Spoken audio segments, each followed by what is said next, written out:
What's up? What it do? It's your boy, devthegamer. Appreciate you coming to another Borderlands 3 video.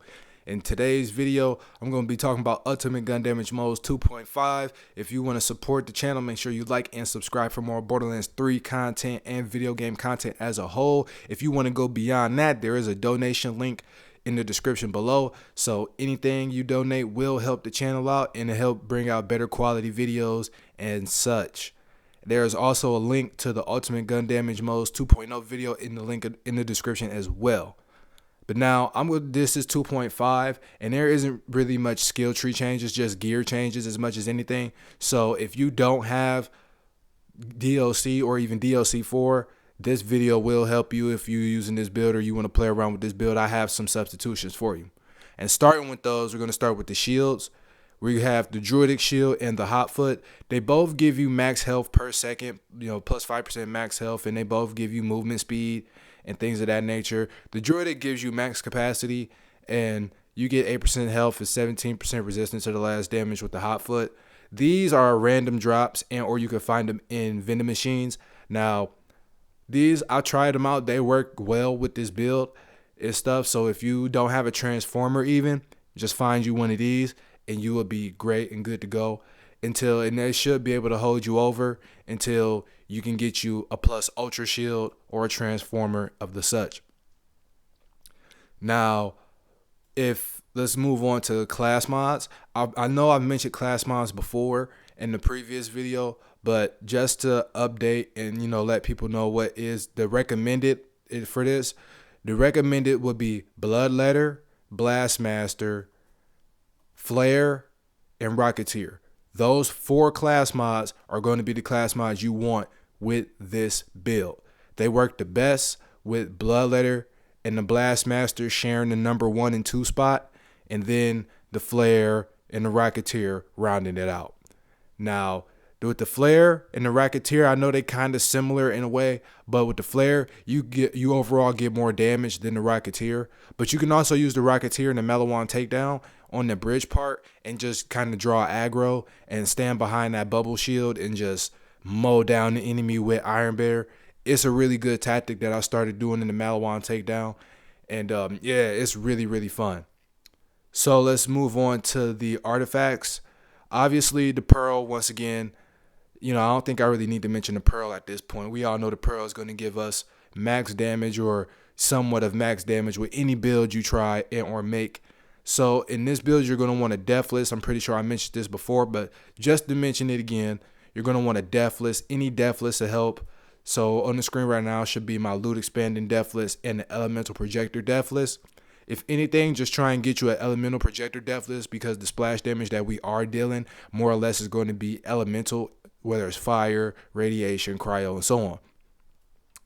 Now, that's pretty much going to be it for that.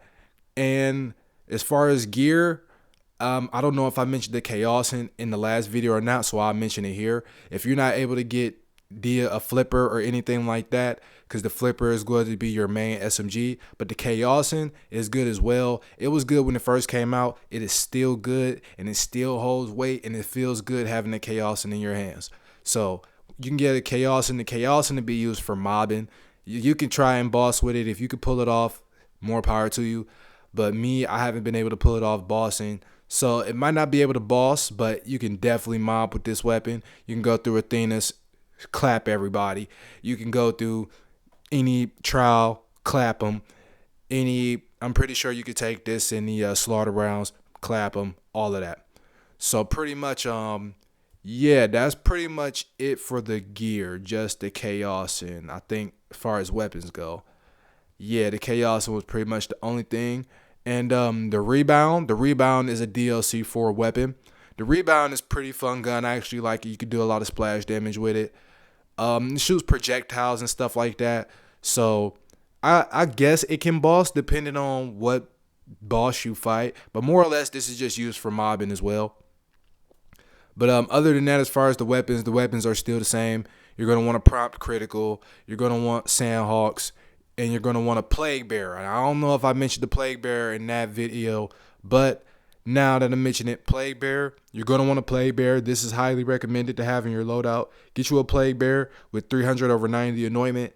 Or just a plague bearer in general. That way you can do a lot of more splash damage and stuff like that. Now I think that should be it. That should be it, because I've mentioned the flipper and stuff like that. So yeah, most definitely this is just the updates, and this is, you know, just some of the gear and the things that you can do and have, and this rounds out the Ultimate Gun Damage Moze 2.5. This build is takedown ready. As far as Guardian I mean true takedown too. You can do Malawan true takedown, easy. You could do Guardian takedown. Once I got past that first part, and then you got to the 3 crystals and all that after jumping over the platforms and stuff, I ran into a little bit of a problem. I'm not gonna hold you. I ran into a little bit of a problem. You know, I was like, oh, I didn't expect it to be that much of a swarm of people. And obviously when you're doing it by yourself, Iron Bear is only doing so much. So I figured, you know, I just have to get different weapons or whatever the case, or just get better anointments on my weapons.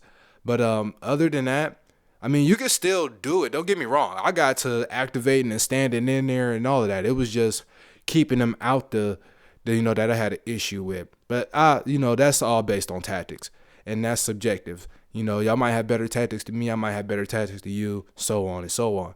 But it is pretty much takedown ready. You could do most of it, if not all, the in-game content and everything. I'm really proud of this build. I'm happy with it. Most importantly, you know, I go into my build making to have fun and everybody to have fun with. So, you know, let me know in the comment section below if you having fun with this build, what you like about it, what could even change with the build, you know, and, you know, we can go about it. I'll change it up, update it again, the 3.0 and so on. When, when, the new content drops and we get the 4 skill trees, I will be doing that. I will be buying that, and I will be, you know, redoing the build again, and I will be redoing the splash build, the splash attack Moze. I will be redoing a lot of that. So right now, just to update everybody before y'all get off this video, I am updating my walking bomb flag build. I am working on my sorry about the face puncher Amara build, and I am working on, yeah, that's it, because I don't play Zane. Yeah, but I am working on Flak and Amara builds right now. So with that being said, I appreciate y'all, man, coming to another video. Like I said, make sure you like and subscribe. Hit all links in the description below. That'll help support the channel. And I'm going to catch y'all next time, man. Peace.